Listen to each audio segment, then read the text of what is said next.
La bioéthique sous la forme du droit occupe aujourd'hui une place tout à fait de choix, une place de choix dans l'actualité puisque nous sommes en cours de révision des lois dites bioéthiques.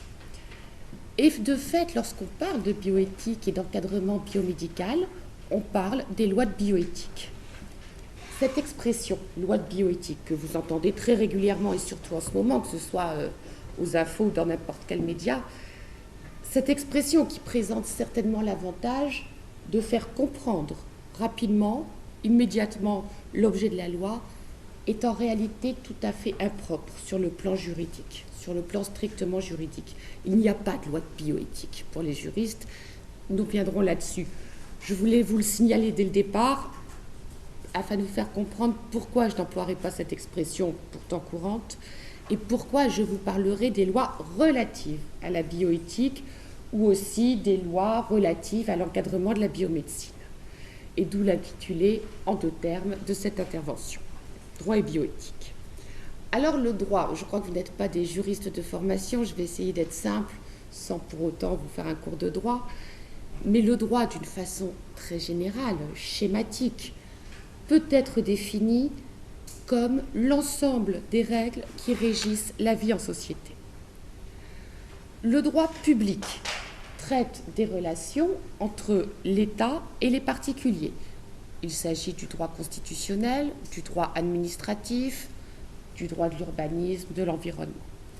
Tandis que le droit privé, lui, traite des relations entre les personnes privées. Il s'agit du droit des contrats, du droit de la responsabilité civile, du droit de la famille, du droit des personnes, du droit des sociétés, etc. Alors, les rapports entre le droit et l'éthique ne sont certainement pas nouveaux.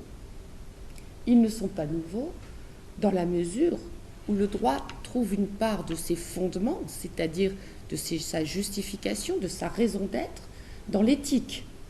L'éthique qu'on a longtemps désignée sous le terme de morale. Et de fait, ou plutôt du fait de l'usage souvent indifférent qui est fait des 2 termes d'éthique et de morale, il est nécessaire, dans le cas d'une présentation des rapports entre l'éthique et le droit, il est nécessaire de procéder à leur comparaison afin que vous compreniez pourquoi est-ce qu'on parle d'éthique plutôt que de morale. Eh bien, ces termes, éthique et morale, très souvent employés l'un pour l'autre, ne sont pourtant pas synonymes, si ce n'est, et c'est là que les choses sont trompeuses, si ce n'est du point de vue étymologique. Et effectivement, d'un point de vue purement étymologique, la différence des termes éthique et morale ne fait que renvoyer au passage du terme grec éthikos au terme latin moralis, les 2 termes désignant de la même façon ce qui a trait aux mœurs. Néanmoins, depuis l'avènement de la biomédecine, sur lequel nous allons revenir, et depuis l'appréhension de la biomédecine par le droit, le terme éthique prévaut sur celui de morale. Alors que la morale désigne l'ensemble des règles qui caractérisent une société, l'éthique consiste dans l'interrogation sur la valeur de ces règles elles-mêmes, à l'aune de la question fondamentale du bien, de ce qui est vraiment bon pour chacun et pour l'humanité. La morale, au fond, ce n'est que la définition du bien et du mal. Et l'éthique, en ce sens, est métamorale, c'est-à-dire qu'elle est antérieure à la morale qu'elle fonde. Cependant, cette conception de l'éthique ne signifie pas qu'elle relève de la seule réflexion, c'est-à-dire qu'elle soit purement abstraite, théorique, abstraite de tout contexte particulier ou de tout contexte historique. Bien au contraire, l'éthique s'articule directement aux données de l'actualité sociale, politique et surtout aujourd'hui scientifique. Ainsi, l'éthique peut se définir comme l'application de la loi morale aux données scientifiques et sociales. Et cette distinction entre l'éthique et la morale explique que l'on parle d'éthique médicale, biomédicale et de bioéthique. Et de fait, et j'insiste sur ce point, l'éthique déborde la morale en amont, au plan des fondements, et aussi en aval, c'est-à-dire au plan de l'application des règles morales au concret de la vie sociale et de la vie scientifique.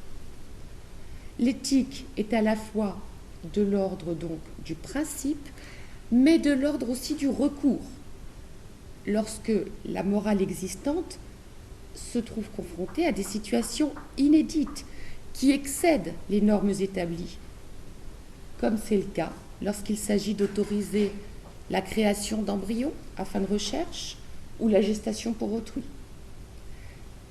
Et l'éthique, en ce sens, enveloppe la morale, pour reprendre l'expression du philosophe Paul Ricoeur.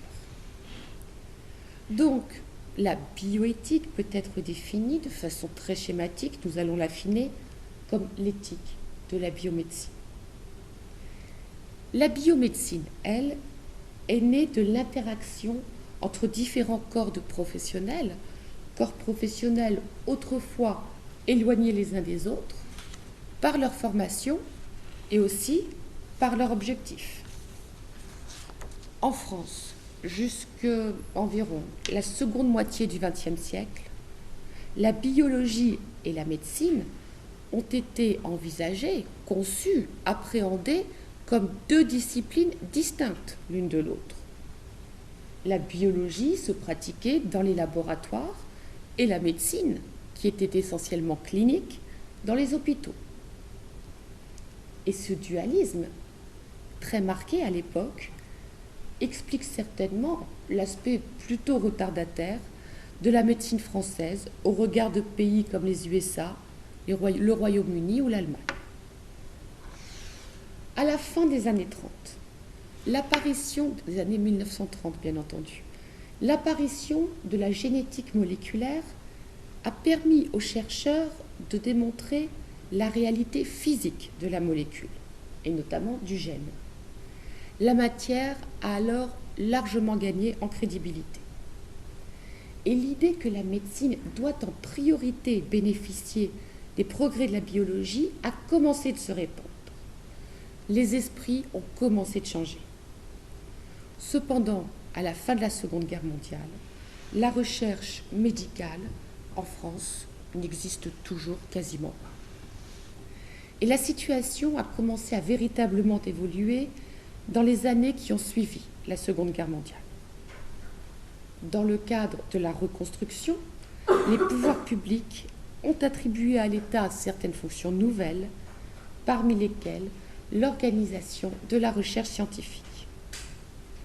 Dans le même temps, une nouvelle génération de cliniciens, parmi lesquels le pédiatre Robert Debré, s'est élevée contre le conservatisme du milieu médical et commence alors on peut dire, initie le mouvement d'insertion de la recherche biologique dans la pratique hospitalière.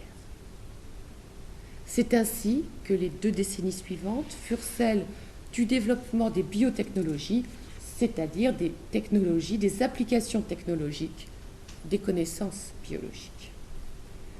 Et c'est à cette époque que les réticences du corps médical s'effacent devant les progrès accomplis.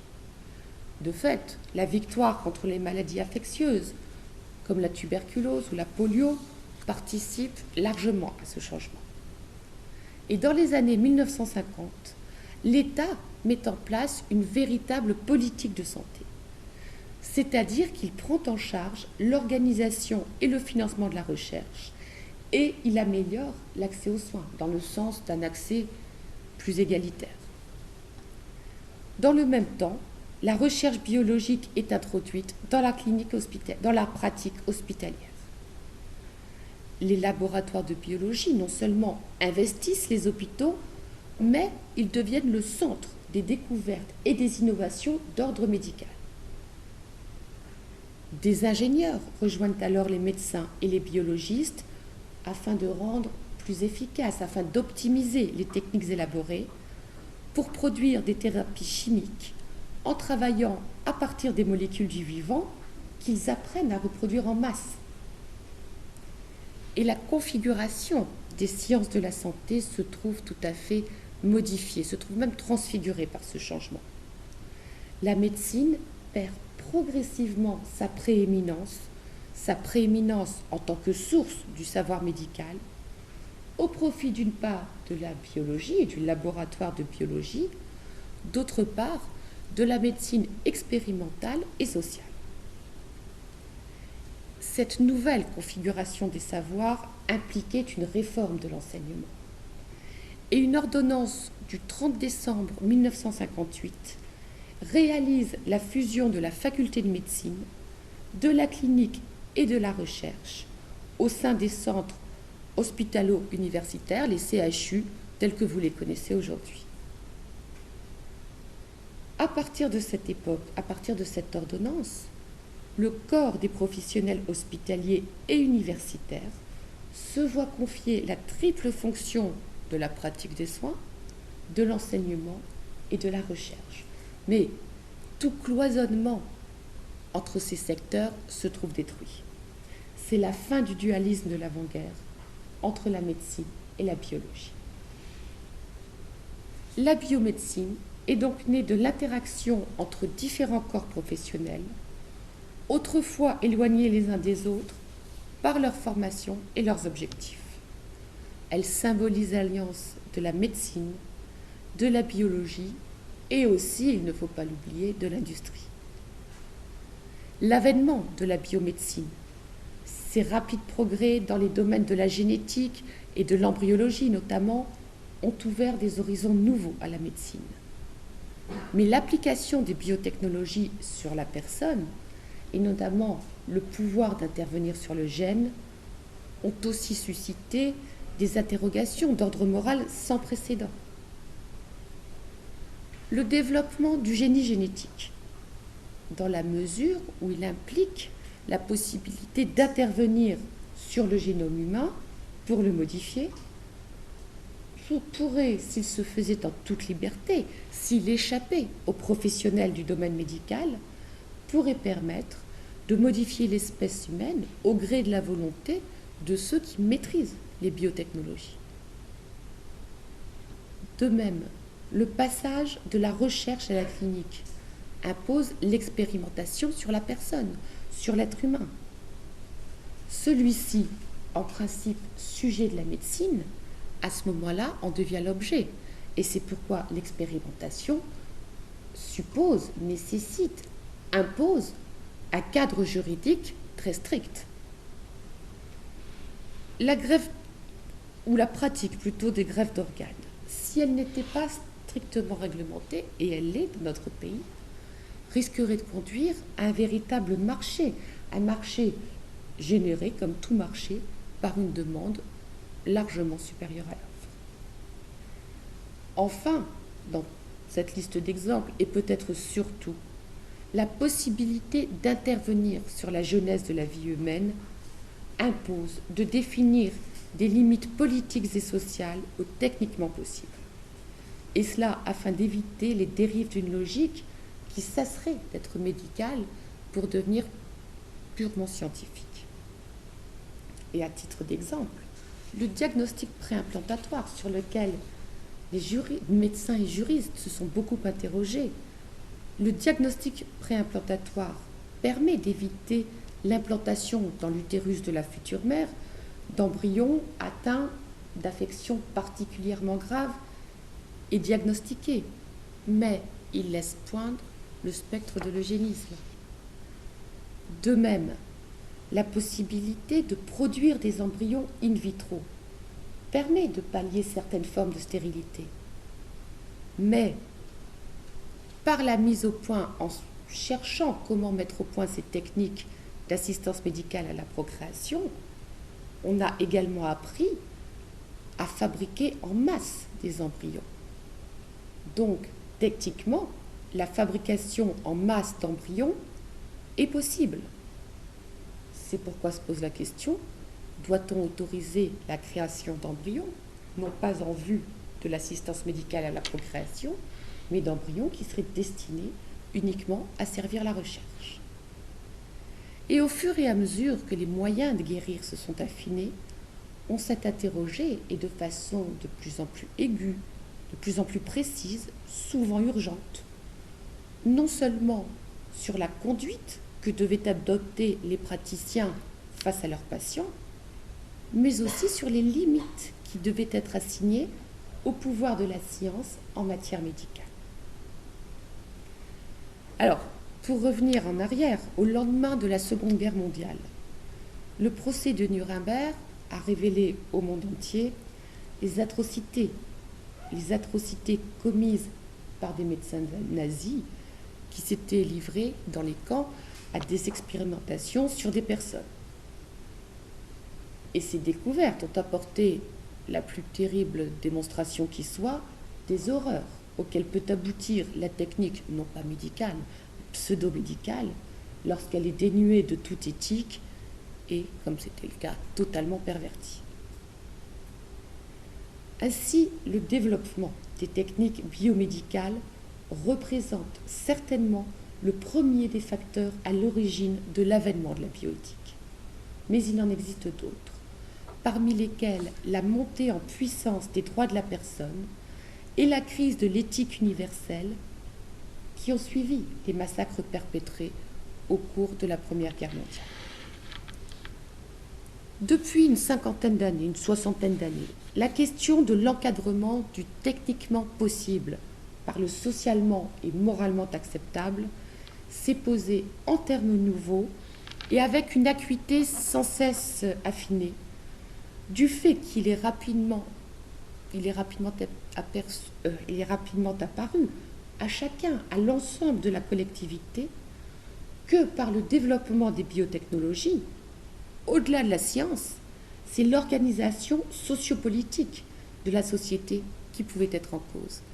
Et je crois que cette appréhension par la société explique l'importance, ou plutôt la médiatisation très forte du débat relatif à la bioéthique.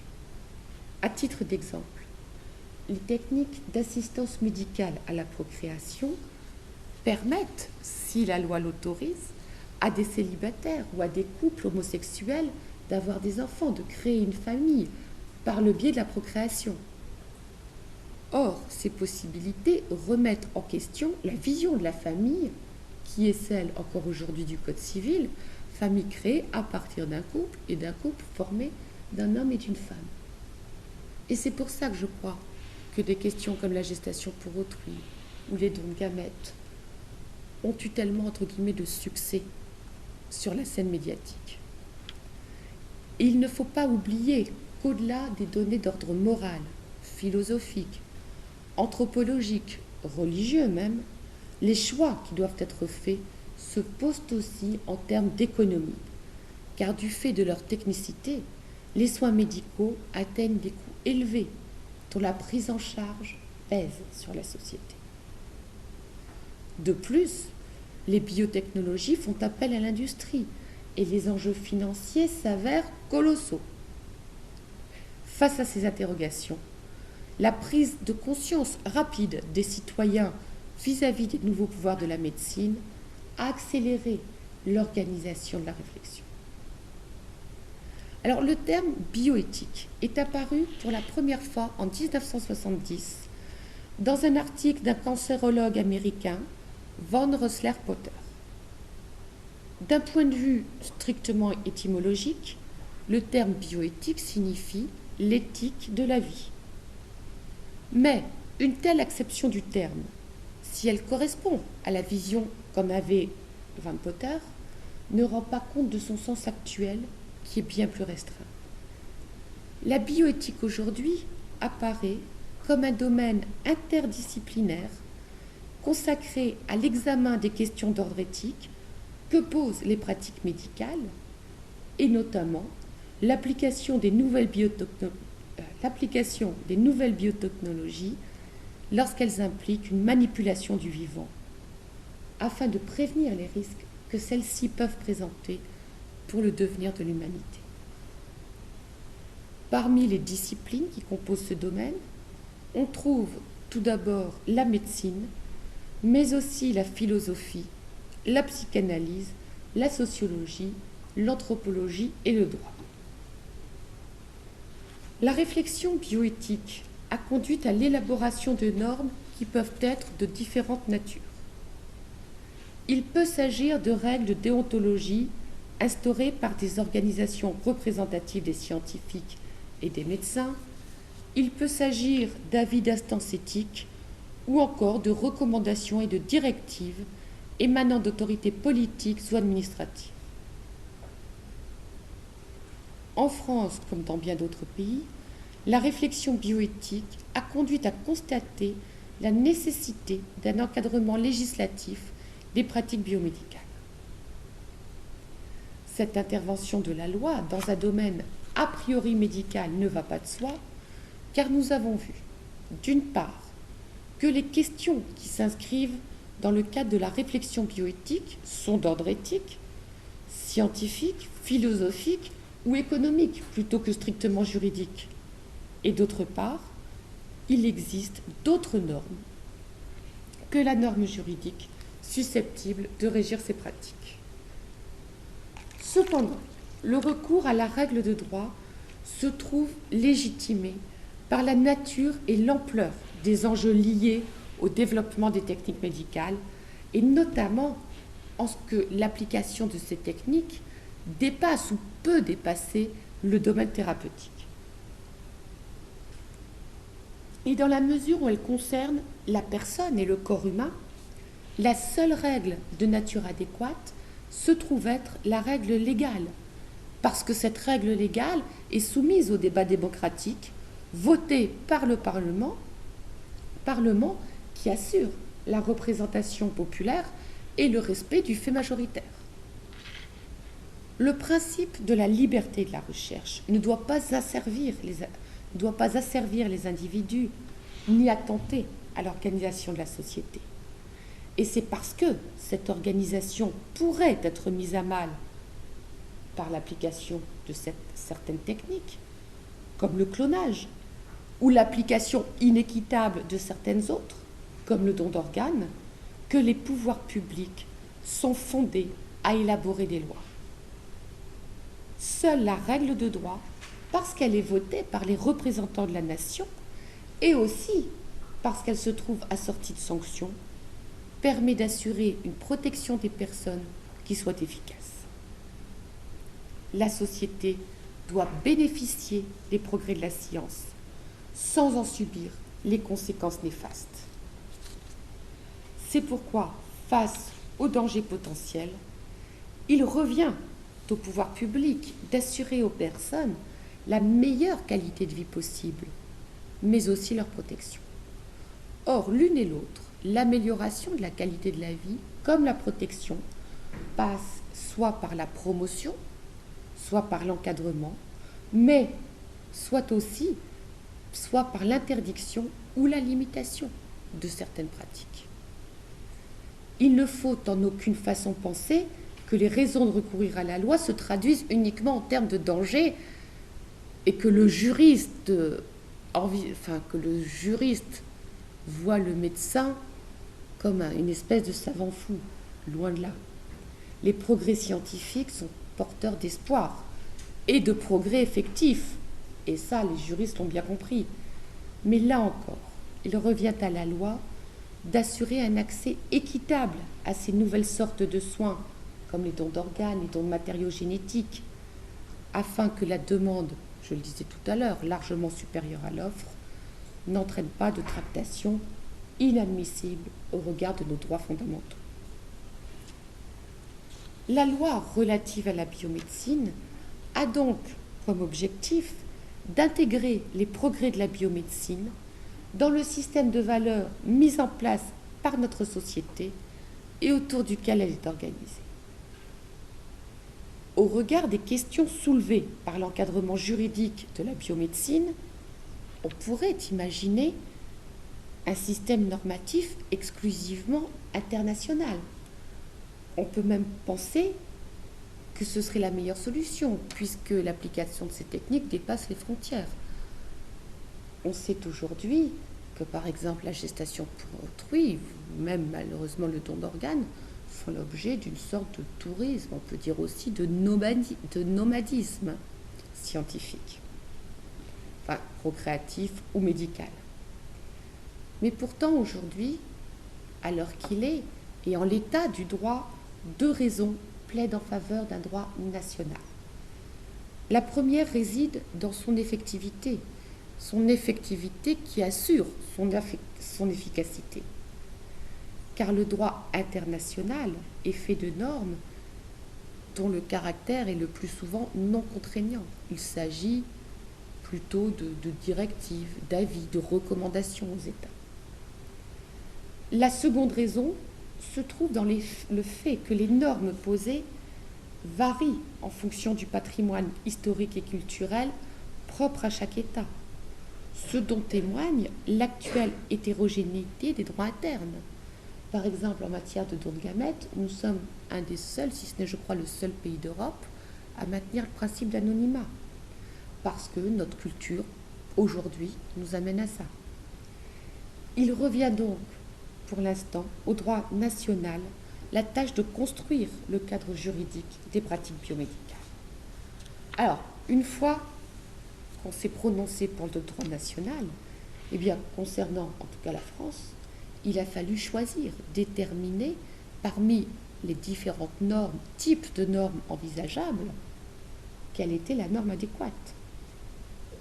Puisque les questions à résoudre se posent tout d'abord du point de vue juridique en termes de droits fondamentaux, il était parfaitement concevable de recourir aux constituants afin de fixer les principes de la régulation. Mais notre système juridique est organisé de telle façon que si la Constitution, qui est la base de notre système, garantit les droits fondamentaux au travers de grands principes, c'est au législateur que revient la tâche d'assurer leur effectivité par l'adoption de textes précis. Les principes énoncés dans les lois, tels le respect du corps humain, la violabilité et l'intégrité du corps humain, sont donc la traduction législative du principe constitutionnel de sauvegarde de la dignité humaine. Dans un premier temps, avant que les lois de 1994, qui sont les premières lois relatives à l'encadrement de la biomédecine, ne soient promulguées, les juges français ont eu recours aux droits existants afin de condamner certaines pratiques, comme la pratique dite des mères porteuses, ou encore la conclusion de certains contrats portant sur certains éléments ou certains produits du corps humain.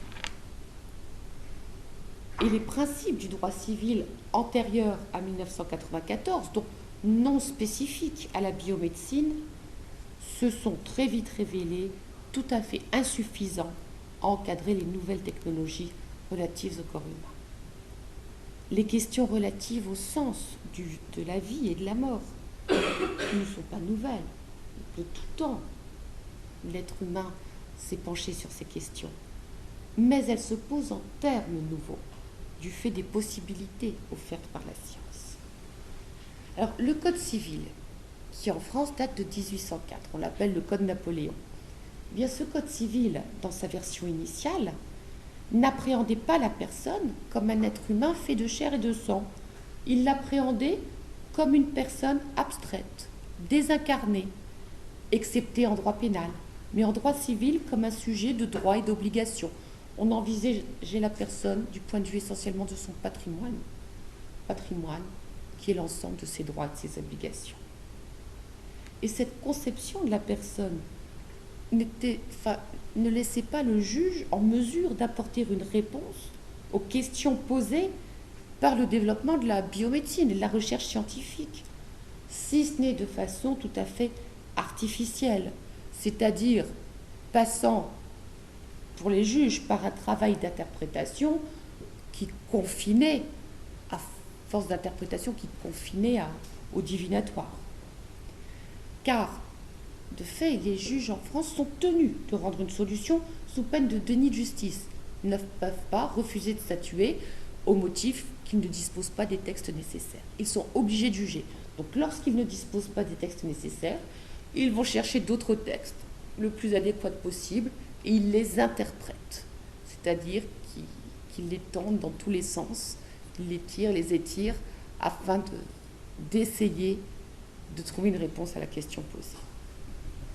Donc, les juges, s'ils ne disposent pas des textes adaptés, se voient dans l'obligation de fonder leurs décisions sur les principes dont ils disposent. Et hormis que l'on puisse douter de l'efficacité d'un droit qui serait alors largement jurisprudentiel donc variable d'une juridiction à l'autre, fondé sur des textes malaisément transposables aux réalités des faits, une telle solution ferait abstraction de la nécessité de soumettre aux représentants du peuple les problèmes nés de l'application des biotechnologies. Cependant, je reviens ici sur ce que je vous disais en introduction, il faut préciser que l'existence de règles de droit fondées sur la réflexion bioéthique et destinées à encadrer les pratiques de la biomédecine ne conduit en aucune façon à parler d'un droit de la bioéthique ou encore, comme on le voit assez souvent, des lois de bioéthique. Le droit ne définit pas l'éthique, le droit définit la loi. Les rapports entre le droit et la bioéthique sont comparables à ceux qu'entretient le droit avec la morale, à savoir que la règle de droit peut trouver sa source dans la morale. Mais, une fois établie en tant que règle de droit, elle se sépare de la morale et elle intègre le domaine du droit. Ce n'est pas la morale qui régit les règles, ce n'est pas la morale qui régit nos relations sociales, c'est le droit. En matière de bioéthique, il est certain que la réflexion menée en ce domaine a permis de prendre conscience de la nécessité d'interdire ou d'encadrer certaines pratiques rendues possibles par les progrès de la science, de la biomédecine. Mais dès lors qu'elles sont établies, ces règles deviennent purement juridiques et elles ne doivent pas être confondues avec leur fondement qui est pour partie la réflexion bioéthique. Et c'est pourquoi, en raison de ce risque de confusion, on regrette parfois l'intitulé de la loi du 6 août 2004, loi encore aujourd'hui en vigueur, intitulée qui dénomme la loi comme loi relative à la bioéthique. Parce que de la loi relative à la bioéthique, on a tendance à passer à la loi de bioéthique. Or, ce n'est pas une loi de bioéthique, c'est effectivement une loi relative à l'encadrement de la biomédecine. On peut dire aussi c'est une loi fondée sur la réflexion bioéthique. Mais ce n'est pas une loi de la bioéthique. Alors, voyons maintenant le principe, maintenant que nous avons vu comment la loi a été amenée à se saisir de la biomédecine afin de l'encadrer. Je voudrais vous parler quelques instants des principes fondateurs des lois relatives à la bioéthique. Le domaine de la bioéthique est étroitement lié aux droits de l'homme, c'est-à-dire aux droits fondamentaux, inaliénables, imprescriptibles et universels dont dispose chaque personne dès sa naissance. Ainsi, la sauvegarde de la dignité de la personne humaine constitue le premier principe directeur de la réflexion bioéthique. Elle constitue l'axe sur lequel est bâtie cette réflexion et par là le principe fondateur du droit de la biomédecine.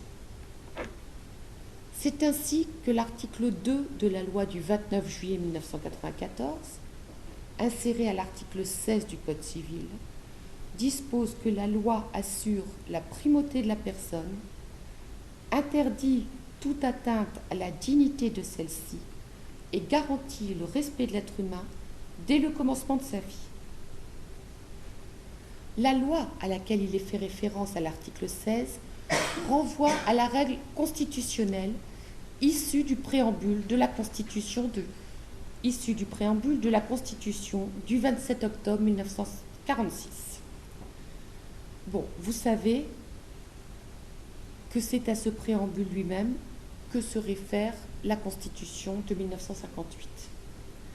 C'est donc dans le contexte de l'après-guerre et de la défaite du régime nazi qu'a été proclamé ce principe, aujourd'hui appliqué à l'encadrement des pratiques biomédicales. Alors je vous lis une partie de ce principe tel qu'il figure dans le préambule de la Constitution. Au lendemain de la victoire remportée par les peuples libres sur les régimes qui ont tenté d'asservir et de dégrader la personne humaine, le peuple français proclame à nouveau que tout être humain, sans distinction de race, de religion, ni de croyance, possède des droits inaliénables et sacrés. Il réaffirme solennellement les droits et libertés de l'homme et du citoyen consacrés par la Déclaration des droits de 1789 et les principes fondamentaux reconnus par les lois de la République. Alors, le principe de sauvegarde de la dignité humaine n'est pas l'apanage du droit français, ou en tout cas n'est pas l'apanage exclusif du droit français.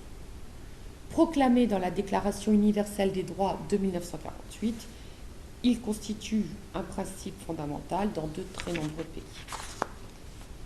Ce principe de sauvegarde de la dignité humaine, qui est au fondement de la démocratie moderne, s'est formé dans la tradition judéo-chrétienne et il a trouvé sa formulation philosophique au siècle des Lumières dans la morale déontologique telle que Kant l'a exposée. Il y a une loi morale et cette loi s'exprime dans la conscience qu'a tout être humain d'un devoir absolu à l'égard de l'humanité dans la personne, quelle qu'elle soit. Toutes les choses qui peuvent être objet du besoin ou du désir ont un prix, mais tout ce qui a un prix peut être remplacé par autre chose, par une chose équivalente. Ce qui seul ne peut être remplacé par autre chose, ce qui n'a pas d'équivalent, c'est l'humanité dans la personne. Et c'est pourquoi la personne n'a pas de prix. Elle n'a pas de prix, elle a une dignité. Et le respect de cette dignité, je crois que chacun en convient, est le signe de la véritable appartenance à l'humanité. Traiter une personne, comme une chose est le signe de l'inhumanité. Ainsi, les règles permanentes qui aujourd'hui dominent le droit de la biomédecine, dont nous allons voir les grands principes, trouvent leur origine dans l'impératif catégorique kantien. Agis de telle sorte que tu traites l'humanité aussi bien dans ta personne que dans la personne de tout autre, toujours en même temps comme une fin et jamais simplement comme un moyen. Alors, le premier corpus de loi relatif à l'encadrement de la biomédecine fut voté en France en juillet 1994. Ce corpus est composé de 3 textes. Le premier, en ce qu'il énonce les droits fondamentaux de la personne au regard de son corps, a été intégré dans le Code civil à une place de choix, puisqu'il est inscrit aujourd'hui, ce premier corpus, fait de différents principes, est aujourd'hui intégré dans le Code civil aux articles 16 et suivants. Le deuxième corps de règles, constitué de règles spécifiques autorisant le don et l'utilisation d'éléments biologiques, ainsi que réglementant les techniques d'assistance médicale à la procréation et de diagnostic prénatal, s'est trouvé inséré dans le Code de la santé publique. Parce que ce deuxième ensemble de règles représente l'application à des domaines spécifiques de la biomédecine des grands principes inscrits dans le Code civil. Et le troisième corps de règles, lui, est relatif au traitement des données nominatives de santé, c'est-à-dire des informations produites dans le cadre des recherches biomédicales et génétiques. Le deuxième de ces trois textes, celui qui consistait à décliner dans des secteurs de la biomédecine les grands principes du Code civil, eh bien, ce texte prévoyait sa propre révision devant le Parlement, c'est-à-dire un nouvel examen par le Parlement dans un délai de 5 ans après sa promulgation. On était en 1994 et il ne fut finalement révisé que 10 ans plus tard par la loi du 6 août 2004 qui couvre l'ensemble du domaine biomédical. Donc la loi du 6 août 2004 constitue ce qu'on appelle le droit positif, c'est-à-dire le droit en vigueur. Cette loi peut être présentée en 2 volets. Premier volet contenant les grands principes du droit de la biomédecine, qui, je vous le disais, sont autant de déclinaisons du principe fondateur, à savoir la sauvegarde de la dignité de la personne humaine. Ces grands principes sont la primauté de la personne et le respect de l'être humain, le respect du corps humain, le principe de non-patrimonialité et de gratuité des éléments du corps humain, le principe d'anonymat des noms d'éléments et de produits du corps humain, ainsi que la protection du patrimoine génétique.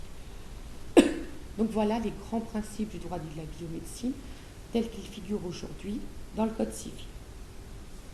Alors quelques mots sur chacun d'entre eux. La primauté de la personne,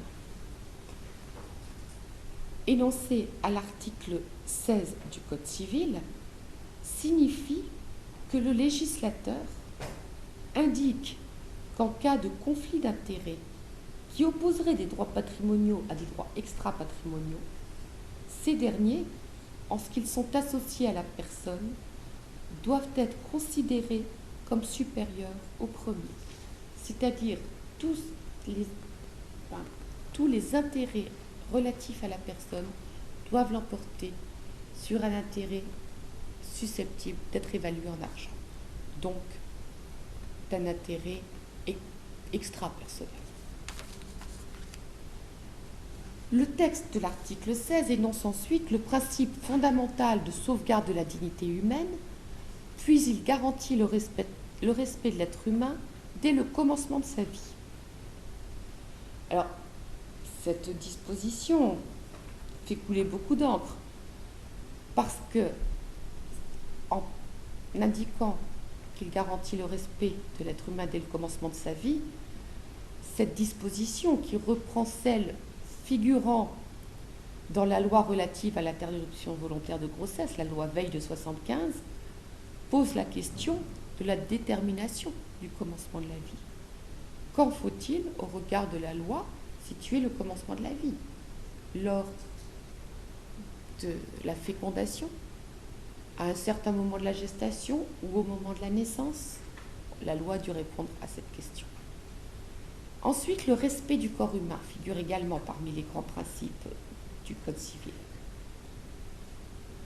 Après avoir proclamé le principe de respect de la personne, la loi vise le corps humain, qui représente, lui, l'incarnation de la personne. Et c'est ainsi que l'article 16-1 du Code civil dispose que chacun a droit au respect de son corps. Le corps humain est inviolable. Alors, les notions de respect de l'être humain et de dignité sont souvent liées, mais elles ne doivent pas être confondues. Il s'agit de 2 notions différentes. La dignité, je vous le disais, est un attribut, une qualité de la personne et de ses dérivés, c'est-à-dire de son corps, de ses organes. Tandis que le respect est une notion qui traduit cette dignité. La dignité et le respect entretiennent donc des rapports de sujet à objet, chacun ayant l'obligation de respecter la dignité de l'autre. En d'autres termes, la dignité appelle le respect, qui est l'obligation d'avoir de la considération pour l'autre, de l'égard pour cet autre. Dans le cadre des lois relatives à la biomédecine, le principe d'inviolabilité signifie qu'une personne ne peut en aucun cas être contrainte de subir une atteinte à son corps, c'est-à-dire une intervention de nature médicale ou scientifique, sans avoir donné son consentement dans les conditions prévues par la loi. Et de ce principe, il est déduit à l'article 16-3 du Code civil qu'il ne peut être porté atteinte à l'intégrité du corps humain qu'en cas de nécessité thérapeutique pour la personne ou à titre exceptionnel dans l'intérêt thérapeutique d'autrui. Il est donc envisagé la possibilité d'une atteinte au corps humain dans l'intérêt d'autrui, mais à la double condition qu'elle réponde à une nécessité thérapeutique et qu'elle procède du consentement préalable de l'intéressé, exigé à l'alinéa 2 de l'article 16-3 du Code civil. Alors à ce principe, il existe certaines exceptions. À l'article 16-3 lui-même, immédiatement après que soit posé le principe du consentement de l'intéressé, cette exigence de consentement est exclue dans le cas où l'état de l'intéressé rend nécessaire une intervention thérapeutique à laquelle il n'est pas à même de consentir. Vient ensuite le principe de non-patrimonialité et de gratuité. Le principe jurisprudentiel d'indisponibilité a été forgé par la jurisprudence à partir de l'article 1128 du Code civil et n'a pas été repris par la loi. Le nombre d'actes, au premier rang desquels on trouve le don d'organes ou de produits de corps humain, qu'une personne est autorisée à consentir sur son corps, a fini par vider le principe de sa substance. Et de fait, aujourd'hui, une personne est en droit de disposer de son corps dans les limites imposées par la loi, dont les dispositions relèvent ici de l'ordre public. Ce principe allait donc à l'encontre de la division fondamentale du système juridique, à savoir la distinction entre les choses et les personnes, car l'indisponibilité représente la qualité d'un bien qui ne peut faire l'objet d'un droit de disposition. C'est pourquoi, au principe d'indisponibilité, la loi a préféré celui de non-patrimonialité. Et par le principe de non-patrimonialité, le législateur rappelle, si besoin était, que le corps n'est pas un bien, que sa valeur n'est pas estimable en argent et qu'il ne peut faire l'objet d'aucun acte, d'aucune convention à titre onéreux.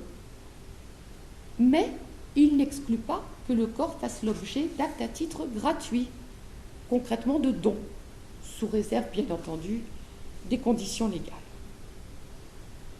Au terme de l'article 16-1 du Code civil, ne peuvent faire l'objet d'un droit patrimonial le corps humain, ses éléments et ses produits. Donc la non-patrimonialité porte donc sur le corps, mais aussi sur ses éléments et sur ses produits. Et cette précision est importante. Elle signifie que même détachés du corps humain, ces éléments et ces produits conservent leur caractère d'humanité. Ils n'intègrent pas la catégorie des choses ordinaires. Donc, le principe de non-patrimonialité, qui autorise à disposer de son corps dans certaines conditions et uniquement sous forme de don, implique nécessairement le principe de gratuité qui lui est exprimé aux articles 16-5 et 6 du Code civil. Vient ensuite le principe d'anonymat. Alors le principe d'anonymat, qui était déjà instauré pour les dons de sperme et les dons de sang, est devenu, dans la loi de 1994, une règle générale à tous les types de dons et inscrite à l'article 16-8 du Code civil.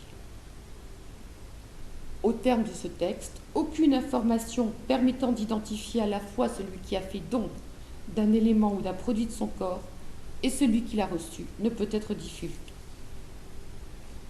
Et le législateur a accentué la force de cette interdiction, marquant ainsi son attachement à ce principe, en précisant sa réciprocité entre donneur et receveur. Le donneur ne peut connaître l'identité du receveur, ni le receveur, celle du donneur. Vient ensuite, dernier de ces grands principes, la protection du patrimoine génétique. Après avoir assuré la protection de la personne humaine, puis du corps humain, la loi vise à protéger l'espèce humaine par la protection du patrimoine génétique. Cette protection est une innovation de la loi de 1994 et elle est intégrée aujourd'hui à l'article 16-4 du Code civil. Et elle est un exemple typique des nouveaux besoins de protection de l'humanité générés par l'avancement des sciences, avancement qui a rendu possible des manipulations dangereuses pour les personnes prises dans leur individualité, mais aussi pour l'espèce humaine, prise en tant qu'entité. C'est pourquoi la loi connaît deux approches de la protection du patrimoine génétique. Elle organise d'une part la protection individuelle des personnes, d'autre part la protection de l'espèce humaine. Le second, alors, bon, je vais peut-être passer parce que je vois que le temps passe. Je répondrai à vos questions sur ces deux principes, bien entendu, si vous le souhaitez. Donc voilà pour le premier volet de la loi de 2004, le volet inhérent aux grands principes qui trouvent leur application dans l'autre volet, dispensé dans le Code de la santé publique. Et le second, donc, de ces deux volets consiste en l'application des grands principes aux différents secteurs du droit de la biomédecine. Sont ainsi réglementés de façon très précise la recherche scientifique, la génétique humaine, l'assistance médicale à la procréation, le don et l'utilisation des éléments et des produits du corps humain, ainsi que la protection juridique des techniques biomédicales. Comme l'avait fait la loi de 1994, la loi de 2004 prévoit sa propre révision 5 ans plus tard, donc normalement en 2009. Bon, nous sommes moins en retard que la première fois puisque cette révision est en cours. La loi a été, la navette parlementaire a commencé. La loi a fait l'objet de 2 lectures devant l'Assemblée nationale et 1 lecture devant le Sénat. Donc, cette loi, il est difficile de donner un terme parce que l'Assemblée nationale et Sénat ne se mettent pas d'accord. On peut donc penser qu'une commission mixte paritaire sera nommée et qu'au bout du compte, ce sera l'Assemblée qui aura le dernier mot, puisque c'est le cas lorsque Sénat et Assemblée ne se mettent pas d'accord.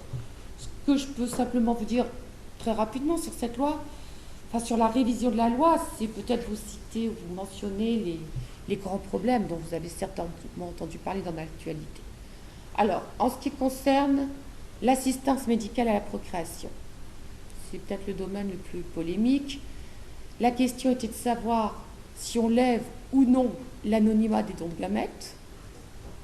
Le projet de loi prévoyait une levée partielle, c'est-à-dire dans les cas où des donneurs l'autorisent, ce qui n'était pas une obligation pour eux.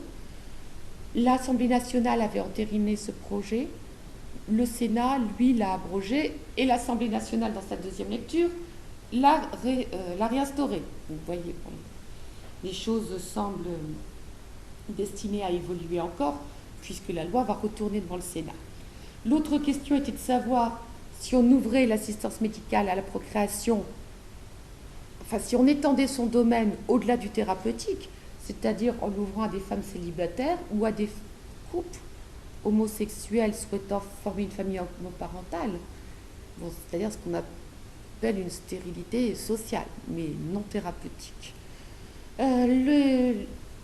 Alors, en dehors de là, puis il y avait la question de la gestation pour autrui, qui avait fait l'objet d'une proposition de loi par le Sénat en 2009, mais que les deux assemblées semblent s'accorder, là, pour le coup, à refuser.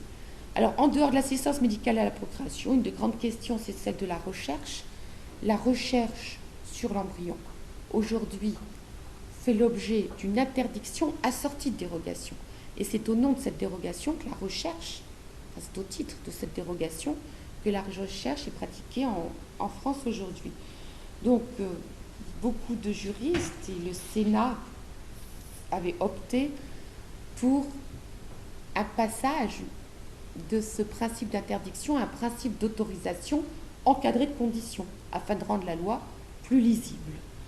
Voilà, et puis il y a d'autres questions dont on parle moins, comme le fait de rendre la loi pérenne, c'est-à-dire d'arrêter, de prévoir sa révision tous les 5 ans. Ce qui signifie qu'aucune révision n'est prévue, mais aussi que chaque question relative à la biomédecine peut être mise en débat devant le Parlement avant d'atteindre une durée de 5 ans. Voilà, je vais garder quelques minutes pour répondre à vos questions si vous en avez.